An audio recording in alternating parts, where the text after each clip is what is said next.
We don't even know if Ghost Recon Wildlands will even have PvP, so why are people on the forums talking about kill-death ratios? Let's talk about it.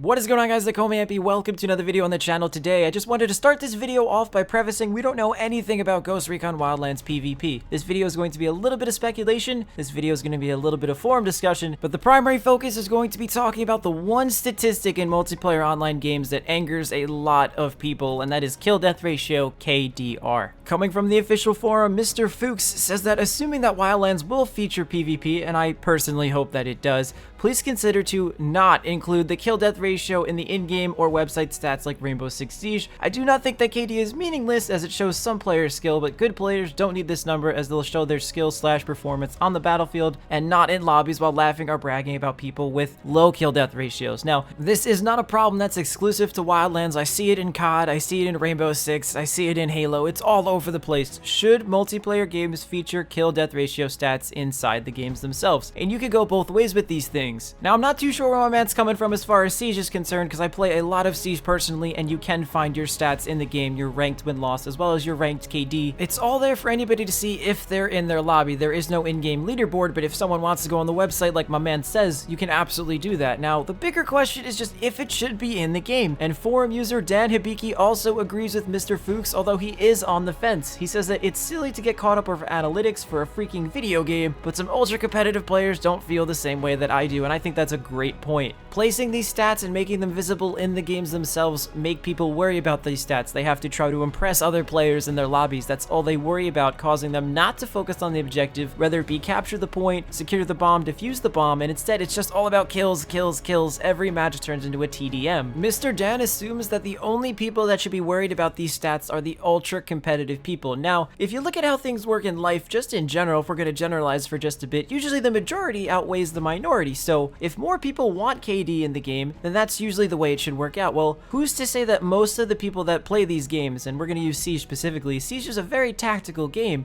who's to say that most of the people that play Siege aren't super competitive? They probably are, and as a result, it should be included as a stat under the whole majority-minority premise. Now, of course, it's not that simple, it's not that black and white, and it doesn't always work out that way, at least as far as video games are concerned. Senior member AI Blue Fox says that he does like the stats, but it's a guilty pleasure. Without a doubt, it affects the player's behavior and can lead to selfish play, as it does in so many games, but I don't think to such an extent that it ruins any game. It's not as bad as people are making it out to be. This is a tough topic, and it's a tough line to try to cross, and I think the most important thing to take into account is that everybody's experience is completely subjective. This is a lesson that a lot of people learn later in life. It's just you can't please everybody, and the developers, I'm pretty sure, are aware of that. You cannot please everybody, whether you stick KD in the game or you take it out of the game. Player A is going to have a different online multiplayer experience from player B just because his lobbies are different, the people he's playing with are of different skill levels, and the beauty of Siege is that no two multiplayer games turn out exactly the same. You can't predict the same outcome every single time, and if you could, that'd be one shitty multiplayer game, to be honest with you guys. Now, I don't know how hard it would be to actually implement this, but I think a lot of developers should try to give players the choice whether or not they want to display KD. If player A wants to show his KD off because he's a superstar player, then go ahead, man, by all means, but if player B wants to turn it off, maybe hope for some more objective-based lobbies, then he should have that option as well. If you guys really want my honest opinion, I don't care about stats, and I don't care about who can see what, I don't care about who gets better at what, I just want a good game at the end of the day. I want this game to be the best possible game it could possibly be, and if it does have multiplayer, which I really hope it does, then that's freaking awesome. Give me multiplayer that doesn't suck. Give me a game that's very smooth and polished and it's finished and it gives me playing for hours and hours on end. I'm personally not going to lose sleep whether this stat is in the game or not, but I know some people will, and that's the problem being a developer for so many different types of gamers.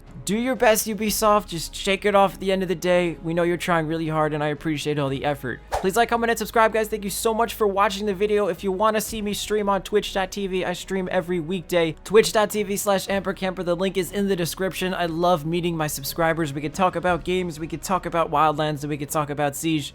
I have been Ampy. I'll see you guys on the next video.